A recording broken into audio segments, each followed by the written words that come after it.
আর এইভাবে যখন রাজনীতির হাওয়া গরম তখন কমিশনও তৎপর।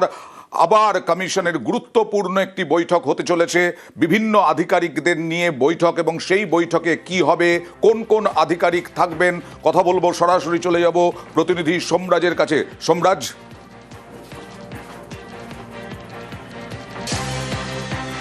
আগামীকাল সকাল 11টা থেকে জাতীয় নির্বাচন কমিশন একটি গুরুত্বপূর্ণ বৈঠক ডেকেছে। রাজ্যে যে বর্তমানে এসআইআর প্রক্রিয়া চলছে, যার টাইমলাইন ইতিমধ্যেই পরিবর্তন করা হয়েছে। চূড়ান্ত ভোটার তালিকা 28 তারিখ প্রকাশ করা হবে। তার আগে শনিবার শেষ হচ্ছে শুনানি প্রক্রিয়া। তার আগেই জাতীয় নির্বাচন কমিশন মূলত রাজ্যের এসআইআর প্রক্রিয়া, বিশেষ করে দেখা যাচ্ছে কিছু কিছু ক্ষেত্রে যে ডকুমেন্ট আপলোড করা হচ্ছে সেই ডকুমেন্টগুলিতে কিছু অসঙ্গতি ধরা পড়ছে, ইআরওদের গাফিলতি উঠে আসছে। তা নিয়ে মূলত এই বৈঠকে আলোচনা হবে বলেই কমিশন সূত্রে জানা যাচ্ছে। সকাল 11টা থেকে যে বৈঠক হবে, জাতীয় নির্বাচন কমিশনের আধিকারিকরা যেমন থাকবেন, রাজ্যের মুখ্য নির্বাচনী আধিকারিক মনোজ কুমার আগরওয়াল থাকবেন, বিভিন্ন জেলার জেলাশাসকরা ভার্চুয়ালি থাকবেন।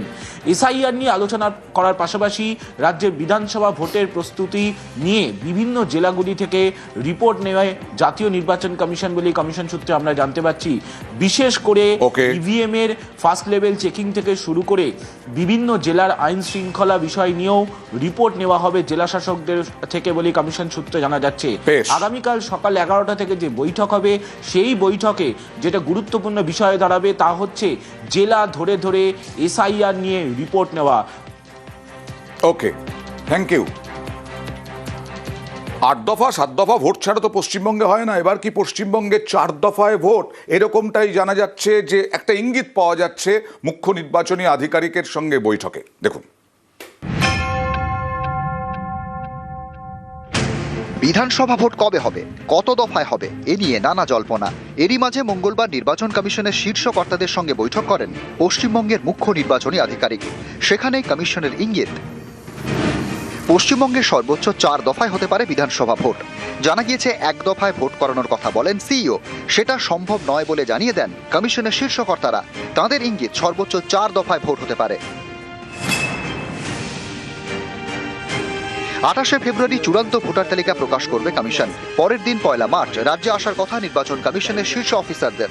সেদিনই ডিএম এসপিদের সঙ্গে বৈঠক করার কথা। এবারের ভোটে একটি সর্বোচ্চ বুথে ভোটার 1800 থেকে কমিয়ে করা হয়েছে 1200, তাই বাড়বে বুথের সংখ্যা। প্রায় 80,000 থেকে বুথের সংখ্যা বেড়ে হতে পারে প্রায় 90,000। মার্চের শুরুতে দোল, তারপরে রাজ্যে আসার কথা কমিশনের ফুল বেঞ্চের।